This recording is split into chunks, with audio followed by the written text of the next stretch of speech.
오늘 12월 셋째 주일 말씀의 제목은 메시아 탄생 예고. 성경은 살아계신 하나님의 말씀인 동시에 성경은 예언과 성취로 되어 있습니다. 하나님은 먼저 예언 말씀하시고 그 하신 말씀을 이루시는 분이시죠.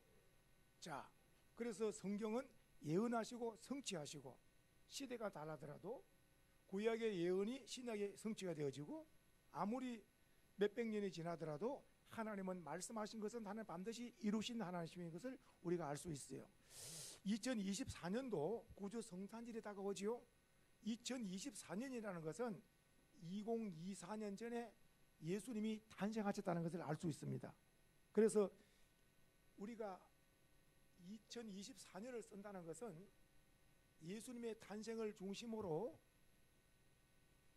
기원 전과 이제 기원 후로 나눈 거죠. 다시 말하면 이제 우리가 서기로 2024년을 쓰고 있고, 또 예수님 탄생 전에는 주전으로 또 쓰고 있는 겁니다.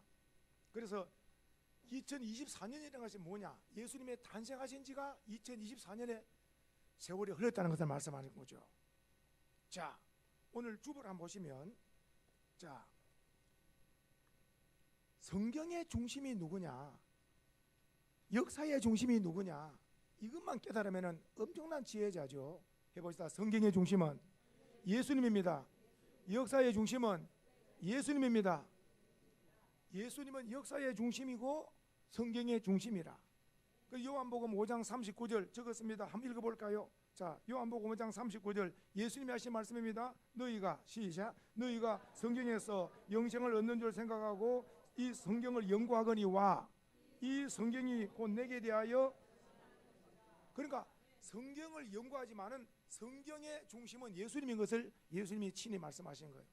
그래서 예수님을 바로 아는 것이 최고의 지혜인데, 바로 성경에, 자, 일반적인 사람들은 메시아라는 말 쓰잖아요. 메시아라는 말은 구원자 쓰죠. 메시아. 근데 성경은 그걸 감추어서 그리스도라는 말을 쓰는 거예요. 그러니까 그리스도가 메시아고 구원자라.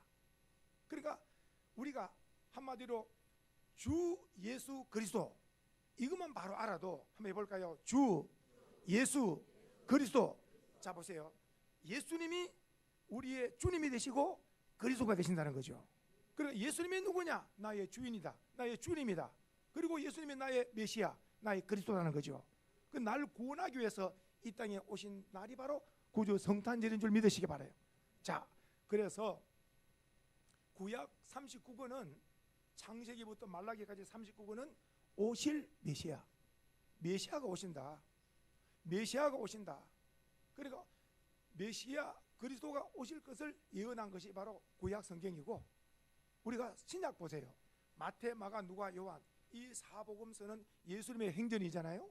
이 사복음서는 오신 메시아가 오셔서 마태, 마가, 누가, 요한 복음에 보시면은 예수님이 천국 복음을 증거하시고 귀신을 쫓고 병든 자를 고치고 바로 예수 그리스도가 친히 그리스도이심을 증언하고 있죠.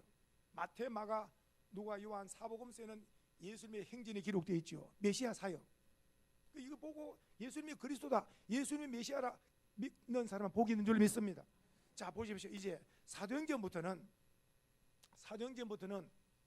예수님이 우리의 구원자라 증거하는 동시에 또 하나 더 다시 오실 메시아를 또 증거하는 거예요. 그러면 자, 시대적으로 구약은 오실 메시아를 증거하다가 복음서에 보니까 오신 메시아 사역 시대가 있다가 사도행전 이후에는 다시 오실 메시아를, 오늘 우리들도 다시 오실 메시아를 이미 예수님을 주님으로 믿는 동시에 다시 오실 주님을 또 우리가 기다리고 늘 믿으시기 바라요. 자, 그래서 온 인류의 가장 큰 궁금증은 메시아가 누구냐? 날 구원할 메시아가 누구냐? 이걸 알면은 구원, 영생, 천국 문제가 해결되는 줄 믿습니다. 메시아가 누구냐?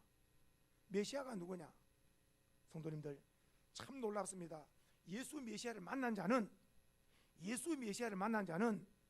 주님을 위해서 목숨을 걸고 예수가 메시아임을 증거합니다.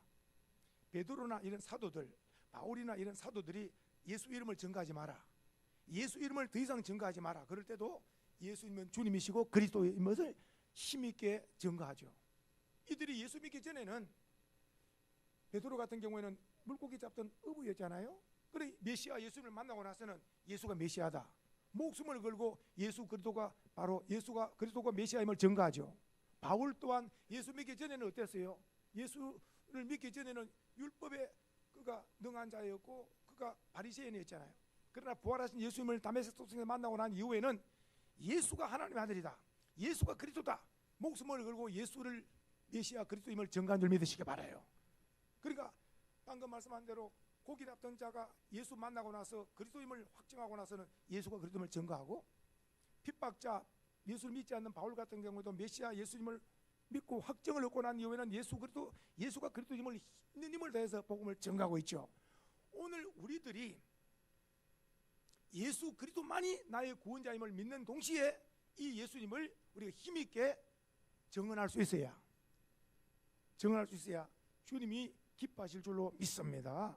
자, 우리가 하나님의 지혜는, 하나님이 하시는 일은 놀랍고도 놀랍다는 것을 알 수가 있어요. 왜냐? 인류를 죄에서 구원할 메시아가 이 땅에 하나님께서 보내실 것을 성부, 성자, 성령은 다 아시잖아요. 그러면 이 땅 위에 가짜들이 많이 나올 것이라는 것을 하나님 더 잘 아시죠. 그러니까 이것을 하나님은 하나님의 지혜로 메시아는 예언되고 그리고 그 예언된 메시아가 그 예언대로 성취가 되어진다. 그래서 우리가 소위 말하는 메시아는 7가지 증거가 있습니다. 한번 해볼까요? 7가지 증거. 이걸 꼭 기억하시면 참 좋습니다. 한번 주보를 한번 보실까요? 주보를 보시면서 한번 줄을 한번 쳐보겠습니다. 자, 한번 따라합시다. 동정녀 탄생, 성육신, 베들레헴 탄생, 십자가의 죽으심, 부활하심, 성천하심, 재림 약속하심. 이 7가지가 해당되는 분은 천하에 예수님밖에 없다. 이걸 모르면 가짜에 넘어간다. 참된 메시아는 7가지 증거를 하나님은 이미 우리에게, 이 7가지 증거를 다 갖춘 사람은 천하 역사에 누구밖에 없다? 예수밖에 없다. 일단 메시아가 되려면 어디에 태어나야 됩니까? 어디에 태어나야 된다? 일단 장소가 베들레헴에 태어나야 돼. 그러니까 메시아, 우리나라에 지금 현재 재림 예수라고, 우리나라에 현재 지금 재림 예수라고 지금 설치하는 사람들 100명이 넘습니다. 무엇에서부터 가짜입니까? 태어난 데부터 가짜라는 거야. 진리를 알면 쏘가 넘어지지를 않는다니까. 왜 넘어갈까? 진리를 모르니까 넘어가는 거예요. 진리를 모르니까 다 가짜들이 설치는 거예요. 다. 예? 메시아는 어디서 태어나야 된다고? 베들레헴에 태어나야 돼. 그리고 또 한번 보자. 첫 번째부터 메시아는 어떻게 태어난다고? 동정녀, 남자와 여자와 결혼해서 태어나는 게 아니고, 조금 전에 기억납니까? 딱 조금 전에 예배 시작할 때 보라, 처녀가 잉태하여 아들을 낳을 것이고 그 이름을 임마누엘. 예수님의 이름은 임마누엘도 되고 예수님도 되고. 아멘이시죠? 임마누엘이라는 뜻은 하나님 우리와 함께 하신다는 뜻이고, 예수는 구원자라는 뜻이고. 그래서 오늘 지금 7가지 한번 잠깐 한번 봅시다. 자, 다시 한번 여기 있네요. 자, 메시아 7가지 증거 1. 자, 이사야 7장 14절 읽습니다. 시작. 보라, 처녀가 잉태하여 아들을 낳을 것이요 그 이름을 임마누엘. 그러니까 메시아는 첫째 동정녀 탄생, 처녀로 인하여 탄생한다는 거예요. 남자 없이. 인류 역사상 남자 없이 탄생한 분은 누구밖에 없다? 무엇으로 잉태했는데요? 성령으로. 그래서 예수님은 성령으로 잉태했기 때문에 죄가 없는 겁니다. 죄가 없기 때문에 죄인들을 위해서 속죄의 피를 흘릴 수 있는 겁니다. 왜냐? 사람은 날 때부터 죄를 가지고 오기 때문에. 죄인이 죄인을 위해서 죽어본들 아무 소용이 없는 거예요.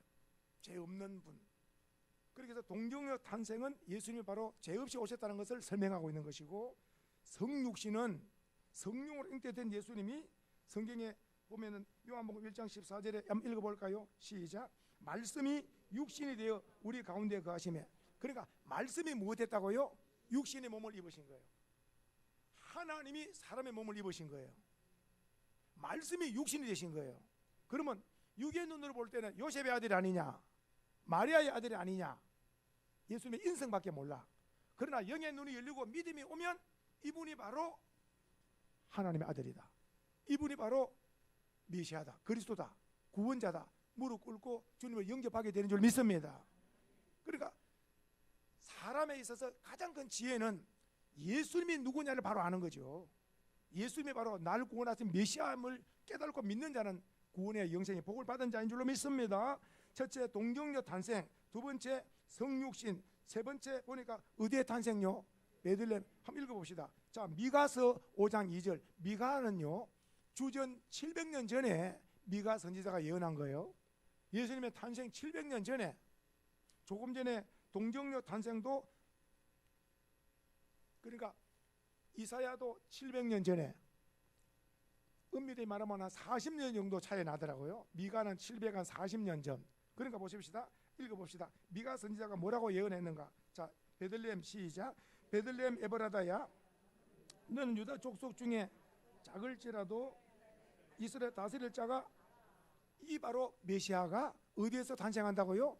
베들레헴에서 탄생할 것을 미가서 5장 2절 장소를 딱 이렇게, 장소까지.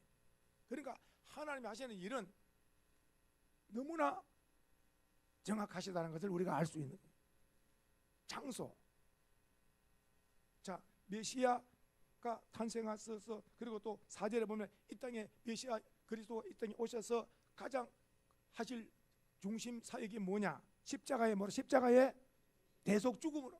그 예수님이 이 땅에 탄생하시면, 이 땅에 탄생하시면 우리에게 구원 주시기 오셨잖아요. 그 우리에게 구원을 주시려면 주님이 피 흘리셔야 돼요. 피 흘림이 없이는 죄사함이 없기 때문에. 그 예수님이 이 땅에 오시면 우리를 구원하러 오셨는데, 그 구원을 이루기 위해서는 십자가에서 죽으셔서, 주님 하신 말씀 기억납니까? 십자가에서 내가 다 이루었다, 구원의 역사를 이루신 줄 믿으셔야 돼요. 메시아로서 사역을 다 감당한 거죠. 다 이루었다. 자, 그리고 예수님이 십자가에 죽으시고 3일 만에 부활하신 줄 믿습니다. 해봐요. 예수 죽음 내 죽음, 예수 부활 내 부활. 아멘 했습니까? 그러니까 예수님은 날 위해서 죽으시고 3일 만에 부활하심으로 죽음이 끝이 아니고 영생이 있다는 것을 주님이 잠자는 자들의 첫 열매로 보증하신 줄 믿으시기 바라고, 그리고 나서 주님은 40일 있다가 제자들과 많은 사람 보는 앞에서 감람산에서 성천하신 줄 믿으시기 바라요. 그래서 주님께서 성천하심에 사신 말씀, 내가 다시 오리라. 해봐요. 다시 오리라. 내가 다시 오리라. 다시 오리라가 재림입니다. 재림. 우리는 다시 오실 주님을 기다리고 있는 줄로 믿습니다. 다시 한번 읽어까지 기억나는 대로 한번 생각해 보세요. 그러니까 가짜 메시아에 속이지 말라는 거예요. 인류를 죄에서 구원할 메시아는 장소나 동정녀 탄생이나 십자가에 죽고 부활, 성천, 재림, 이것이 해당되는 분은 인류 역사 가운데 누구밖에 없다. 한번 따라다. 오직 예수. 오직 예수. 그러니까 평생 예수 이름 부르다가 우리 천국 갈 자가 진리의 사람들인 줄 믿으시기 바라요.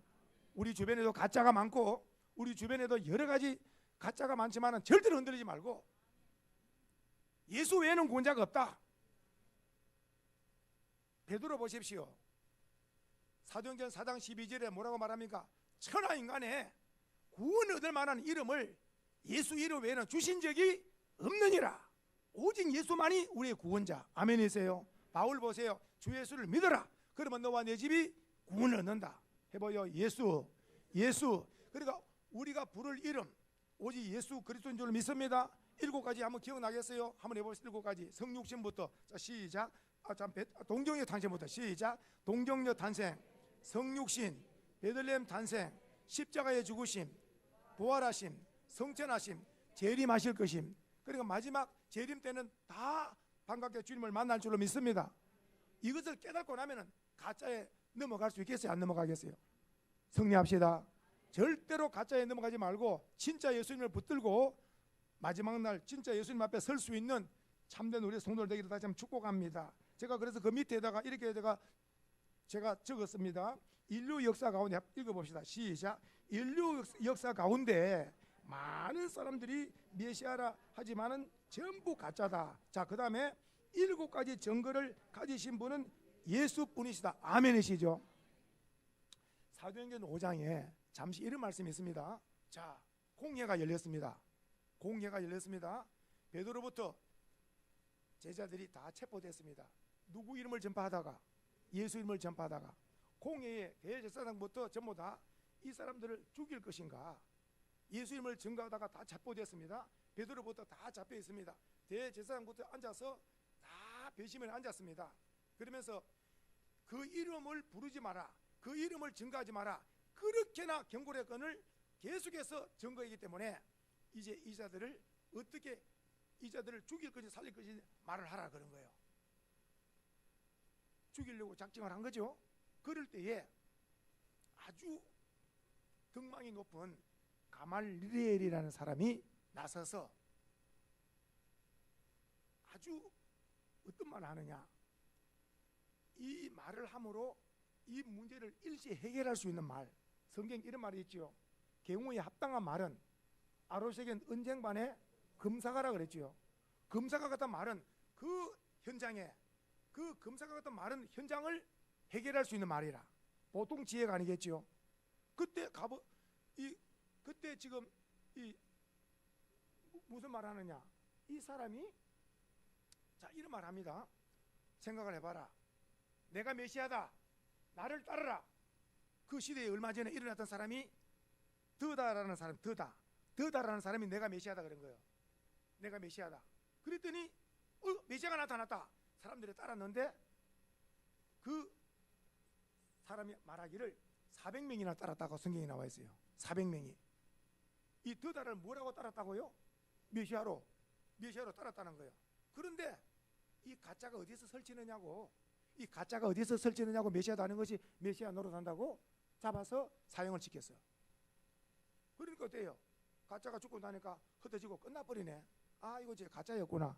결판 나버린 거예요. 그 사람들 다 아는, 그 시대에 일어난 일이기 때문에 다 아는 거예요. 큰 사건. 그 뜨다가 죽고 나서 처형당하고 흩어졌는데 얼마 있지 않았어. 유다라는 사람이 또 나타나가지고 내가 메시아다는 거, 또 사람들이 이거는 진짜다 또 따랐다는 거예요. 근데 보니까 이 유다도 가다가 보니까 또 죽고 하니까 또 가짜가 흩어졌거든. 근데 이제 지금 베드로 이 사람이 예수가 메시아다 하니까 또 사람들 따르고 있잖아요. 이해가 되신가요? 첫 번째 드다, 그 다음에 유다, 이번에는 이 갈릴리 어부들이 예수가 메시아다 증거하니까 이거 조금만 두고 보면 안다. 조금만 더 두고 보면 안다. 다시 말하면 이게 예수가 진리고 진짜 같으면 절대로 우리가 이길 수가 없다. 그러나 가짜 같으면 스스로 소멸되어진다. 죽이고 살리는 게 문제가 아니라 신중하게 좀 더 두고 보자. 좀 더 두고 보자. 그렇게 말한 거예요. 좀 더 두고 보자. 그랬더니 그 말을 듣고 대제사장과 모든 사람들이 좋다. 그러면서 베드로와 중심으로 이 제자들을 잡아서 옥에다 가다 버립니다. 다. 좀 더 두고 보자고. 옥에다 가다 버리죠. 그런데 놀라운 거 보십시오. 그 다락방에서는 계속해서 기도하죠. 계속해서 기도. 한번 주의해 봅시다. 주여. 다시 한번 주여. 우리 사도 베드로를 살려달라고 간절히 모여서 기도하고 엎드려 기도하니까 하나님께서 그 기도를 들으시고 천사를 보내서 옥문을 열어서 베드로가 어디로 가느냐 알죠. 기도가 나를 살렸다. 그렇게 해서 옥문에 나와서 다락방에 와보니까 그 안에서 주여 하면서 베드로 사도를 살려달라고 엄청나게 통성으로 기도하고 있잖아요. 그래서 밖에서 두드려서 문을 열고 들어오니까 와, 사도 베드로가 왔다. 그 베드로 하는 말 한번 해봅시다. 기도가 살렸습니다. 한번 해봐. 기도가 살렸습니다. 오늘 우리의 기도가 가정을 살리고 교회를 살리고 민족을 살릴 줄 믿으셔야 돼요. 기도는 하나님의 역사를 이루기 때문에 하나님은 능치 못하신 없습니다. 아멘이세요? 지금 우리나라가 이렇게 막 힘들고 있지만도 믿음의 사람들은 요동치 않습니다. 왜냐? 풍랑을 일시에 하나님은 잔잔케 할 수 있어요. 기도하는 사람은 가정도 교회도 국가도 하나님의 손에 있기 때문에 엎드려 기도하면 하나님은 반드시 좋게 하실 줄로 믿으시기 바랍니다. 그래서 지금 말씀한 대로 메시아 7가지 증거 가운데 오늘 본문에 이사야서 9장에 한번 보시면 메시아가 어떻게 올 것인가, 메시아가 어떻게 올 것인가, 메시아가 어떻게 올 것인가 보십시오. 어떻게 우리가 볼 때는 예수님이 아기로 오시지 않고 나이 30에 하늘에서 구름 타고 영광스럽게 하늘을 구름 타고 많은 사람 앞에 내려오면은 이분이 메시아다, 하늘에서 구름 타고 영광스럽게 내려오는 거 보니까 메시아다, 이렇게 하면 우리가 볼 때도 좋을 텐데 성경은 그렇게 말하지 않아요. 메시아가 오는 것이 또 놀랍게도 비밀에 붙여지는 거예요. 하나님께서 하나님이 하시는 일 깨닫는 것이 은혜인 줄 믿습니다.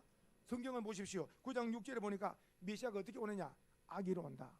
근데 아기로 오는데 남자 여자 가운데 뭐로 오느냐, 첫 번째는 아기가 온다. 첫 번째는 아기로 온다 그랬고, 그 다음에는 아기가 뭐로 온다고요? 아들로 온다. 그러니까 아들로 오는 메시아는 반드시 여자로 오지 않고 뭐로 온다고요? 남자 아들로 온다. 이걸 딱 성경이 말씀하고 있잖아요. 그 다음에 그리고 그에 오면은 가장 큰 사명이 뭐냐, 어깨는 뭘 맸다고요? 십자가를 지는 거예요. 예수님이 이 땅에 오셔서 가장 큰 일이 뭐냐, 어깨에 십자가 지는 거예요. 누굴 위해서 십자가 졌습니까? 나를 위해서 십자가 진 거예요. 그 십자가. 그래서 우리도 주님을 따라가는데 누구든지 주님을 따라갈 때 주님 말씀 아무든지 나를 따라오거든 모두 다 자기 십자가를 지고 나를 따라가 그랬잖아요. 우리 모실 때 십자가 잘 지고 앞서가 된 주님을 분명히 잘 우리가 따라가야 될 줄 믿습니다. 그래서 메시아는 아들로 오신다. 두 번째, 그 메시아는 십자가를 지신다. 어깨의 정사, 십자가, 사명을 감당한다. 세 번째 보세요. 그 다음에 그 이름이 몇 가지가 있어요. 이름이 기묘자라 그랬죠. 기묘자는 간단합니다. 기묘자라는 말은 기이하고 묘한 거라. 보십시오. 예수님의 이름은 임마누엘 되죠. 그리스도 되죠. 예수, 주님, 예수님의 이름은 기이하고 묘합니다.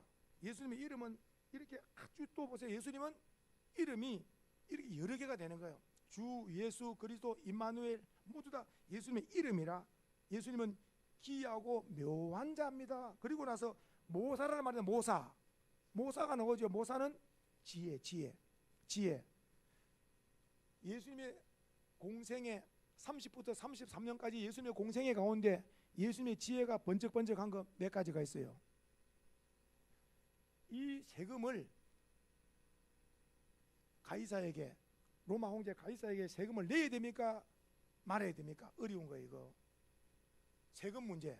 그럴 때 그때 예수님은 솔로몬보다 더 뛰어난 지혜로, 솔로몬은 어떻게 말했습니까? 솔로몬은 아이를 반 잘라서 반반 나눠주라 그랬잖아요. 칼로 아이를 반 잘라서, 이 솔로몬의 지혜입니다. 그 반응을 보려고. 그러면은 자르려고 하면은 참과 거짓이 나온다는 거죠. 그러더니 딱 나오잖아요. 어때요? 그 아이는 아이고 참, 어머니는 저 사람 아이 죽이면 안 돼, 죽으라고. 이미 판가름 났어요, 안 났어요? 가짜는 어때요? 가만히 있는 거. 진짜 같으면 자기 아들 죽는데 절대로 가만두지 않죠. 살리죠. 그러니까 이 여자가 이 가짜다, 이 아이는 이 아이 주고.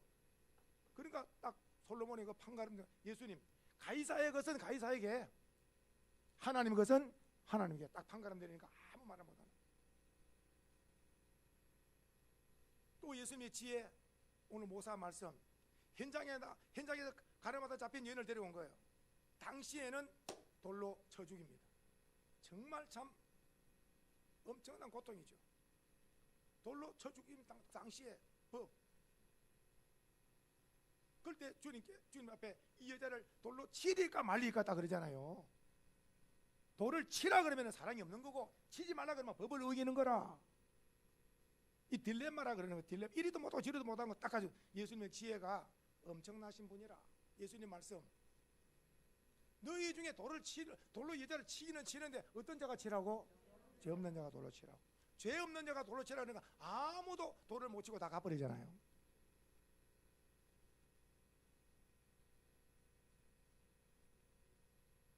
아무도 돌을 못 치.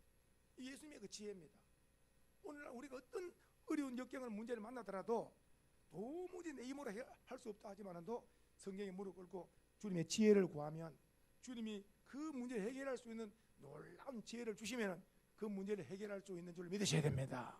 그래서 예수님은 이렇게 모사, 지혜로운 분이시고, 그리고 또 전능하신 하나님이라고 그랬죠. 예수님의 전능, 이 전능성, 예수님 보십시오. 능치 못하면 말씀 기억했죠. 전능, 능치 못하면 없는데, 보십시오. 예수님은 주인이시고 주권자로서 바람과 풍랑을 꾸짖죠. 귀신도 나가라고 꾸짖죠. 질병도 꾸짖죠. 전부 꾸짖습니다. 바람과 바다도 꾸짖고 질병도 꾸짖고 귀신도 내쫓고 꾸짖고 다. 이것은 주인이 아니면 할 수가 없는 거예요. 맞습니까? 하늘과 땅의 모든 만왕의 왕이시고 주님이 예수 그리스도인 줄 믿으셔야 돼요. 그 예수님은 전능하신 능치 못하심이 없는 주님인 줄로 믿습니다. 그 다음에 보세요. 영존하시는 아버지라. 예수님의 영생 영원히 생존하시는 영생하신. 그리고 예수님의 왕은 왕인데 무슨 왕이라고요? 평화의 왕. 아멘이세요? 평화의 왕이라. 예수님은 평화의 왕. 그래서 예수님은 평화의 왕이라 할 것입니다. 그러면서 쭉 예수님이 이 땅에 오셔서 중심 사역이 나오는데, 예수님이 이 땅에서 메시아로서 오셔서 그게 7절 중간에 보시면은 그 나라를 굳게 세우고, 한번 따라합시다. 그 나라를 굳게 세우고. 이게 뭐냐? 그 나라를 굳게 세우는데 그 나라를 무엇으로 세우는가 보세요. 한번 따라합시다. 정의와 공의로. 그러니까 그 나라는 어떤 나라일까요? 하나님의 나라. 한번 해봅시다. 하나님의 나라. The kingdom of God이라고요. 하나님의 다스리는 나라. 오늘 우리들은 모두 하나님의 법에, 하나님의 말씀에 다스림을 받는 하나님의 백성들인 줄 믿습니다. 아멘이세요? 우리는 세상 법도 지키지만은 세상 법보다 더 우리는 양심보다 더 뛰어난 하나님의 말씀의 법을 지키는 자가 하나님의 백성들의 할 도리인 줄로 믿습니다. 그래서 예수님이 이 땅에 오셔서 하신 말씀, 예수님 말씀 기억납니까? 내 나라는 이 세상에 속한 것이 아니다. 이때 그 나라는 바로 하나님의 나라, 하나님이 통치하시는 나라. 그 하나님의 나라는 공의의 나라, 정의의 나라. 아멘이시죠? 그래서 누가 이 일을 하신다고? 메시아가 오시면. 그래 보십시오. 이사야 9장 6절 7절에 보니까 메시아는 어떻게 오신다? 아들로 오신다. 예수님의 중심사역이 뭐냐? 메시아로 오시면 십자가 지신다, 어깨에. 그 이름은 기묘자다, 모사다, 전능하신 하나님이다. 그리고 또 평강의 왕이다. 예수님이 이 땅에서. 그래 예수님은 우리가 아는 것처럼 예수님이 이 땅에 오셔서 이 모든 메시아 사역을 잘 감당하신 줄로 믿습니다. 오늘 다시 한번 메시아 탄생 예고, 오늘 이렇게 한번 일곱 가지 메시아 증거를 한번 읽고 마치겠습니다. 자, 뭐 예고도 좋고 한번 동정녀 탄생부터 한번 해봅시다. 메시아 7가지 증거. 시작. 동정녀 탄생, 성육신, 베들레헴 탄생, 십자가의 죽으심, 부활하심, 성천하심, 다시 오실 것임. 아멘이세요? 그래서 천하의 그리스도 메시아에 해당되는 분은 누구밖에 없다. 이전이나 지금이나 가짜들, 짜가들이 많이 설치나 안 설친다? 많이 설칩니다. 많이 설치더라도 예수님 시대도 말씀드린 조금 전에 그 제자들 시대에도 더다가 메시아다 그러고 유다가 메시아다 그러고 많이 헷갈리게 만들었잖아요. 그 가운데서도 우리는 어때요? 예수만이 참된 메시아 그리스도임을 믿습니다. 아멘이시죠? 이 믿음으로 승리하기를 주님의 이름으로 축복합니다. 자, 우리 한번 125장 찬송을 드리겠습니다. 찬송 125장